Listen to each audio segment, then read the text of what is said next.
Hello, everyone. Thank you so much for tuning in. My name is Claire Noons, and I am a bit of a pack rat. And yes, that is a picture of me in full rat costume for the Nutcracker.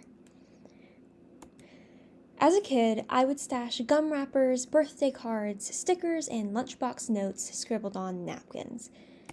Some people would call those things garbage, but I saw a beauty in them for what they were and what they could be. All things considered, I feel like my evolution into a designer makes a lot of sense. What was once garbage is now ephemera, and my hoarding has become archiving. While I've been contemplating what design is to me, I've noticed my packrathood goes beyond just physical snippets and into my design practice and thinking. I'm inspired by others, I take a little of this and a little of that, and I learn new tools and processes and store them away to use another day. Now, what was once a bad habit has become a way of understanding and a foundation for generativity. This gradual collecting has now culminated into a design philosophy. And as your resident pack rat, I have collected a pile of knickknacks that represent the different facets of what design is to me. Here, many small snippets come together to make a larger and more significant whole. First off, we have design is seeing. Now, you may be wondering what a chef's hat has to do with seeing. This largely lies in a metaphor that I gleaned from the critically acclaimed film Ratatouille. If you're not familiar, Remy is a rat who loves to cook, and he secretly guides his human friend Linguini from underneath his chef's hat and is able to follow his passion. The metaphor comes in at the end when an infamous food critic comes to the restaurant. Everyone in the kitchen is trying to think of the greatest and fanciest dish to serve him. But Remy suggests instead a simple country dish called ratatouille. Turns out this dish completely changed the game and impressed the critic, who was transported back to happier times when his mother made ratatouille for him as a kid. The point here is that instead of pursuing the flashiest or trendiest dish like the others, Remy was able to see through to what was actually needed. That critic didn't need something complex. He needed something humble, simple, and even nostalgic. He walked away a happier man. I think design is a lot like that, seeing past what is flashy or expected and finding the root of the issue, what is actually needed. Next up, I believe that design is thinking. And this little flower here is called a fig pet. It was an April Fool's Day addition to a design program called Figma. Figma is a multifaceted design program that has a collaborative whiteboard tool called Fig Jam, where the little fig pets lived. I bring up fig pets because I believe that Fig Jam is the best representation of how design has ultimately changed my thinking, because you can see my process.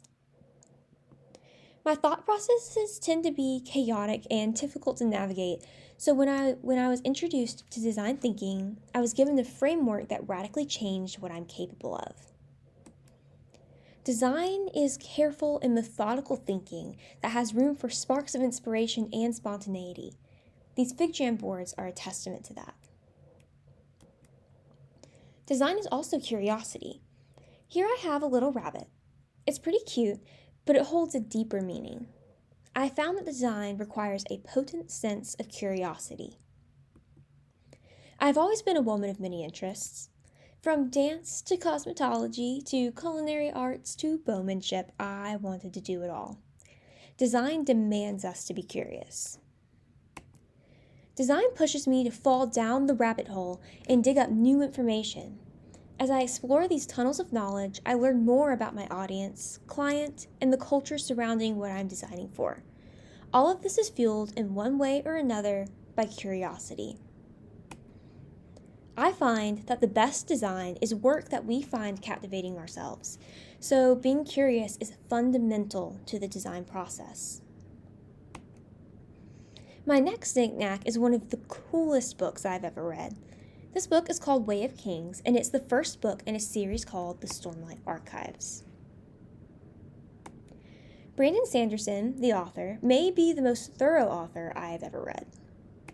He builds worlds with such intricacy that I am always blown away. Sanderson is one of the many authors that I would consider a master of selection because he never includes anything irrelevant. Have you ever watched a movie where there was a scene or comment that didn't make sense or fit in with the rest of the movie? I'm going to guess that movie probably isn't at the top of your cinematic masterpieces list.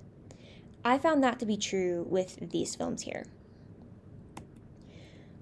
I've learned that great authors and directors never include anything that doesn't serve the story, and I found that to be true with these films here.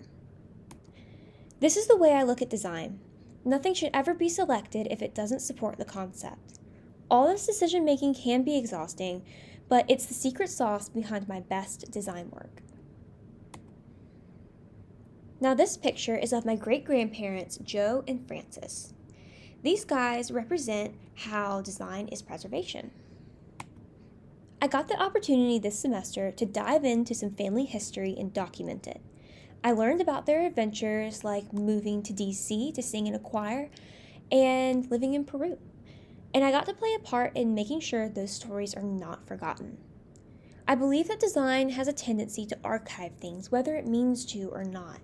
For me, it becomes introspective, retrospective, and future-focused all at once.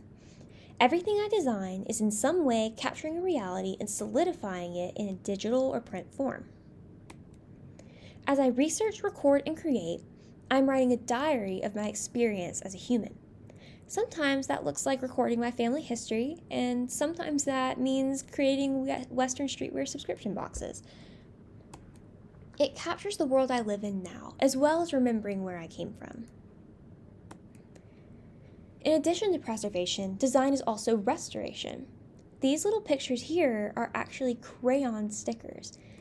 I hand drew them onto sticker paper, covered them with a protective layer of contact paper, and then cut them out with scissors.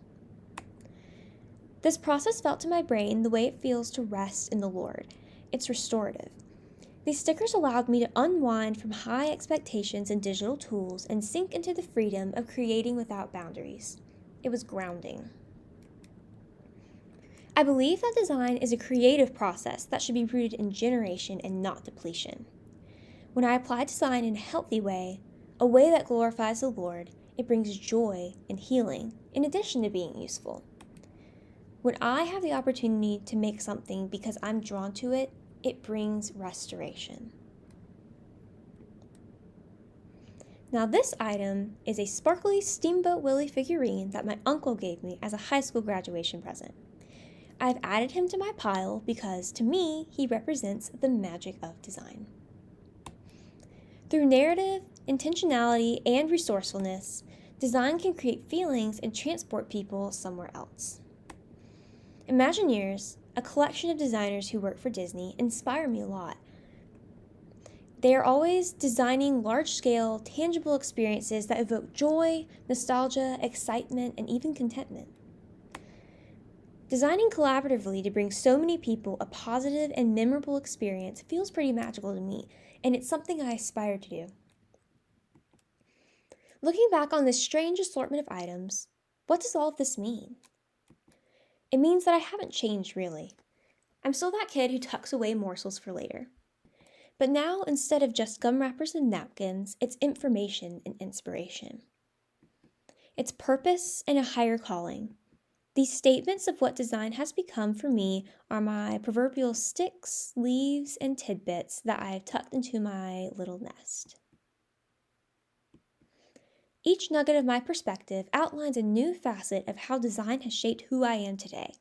So, at the end of the day, the question is, what have I become? A Packrat with a purpose. Thank you so much for listening. We appreciate you and your support.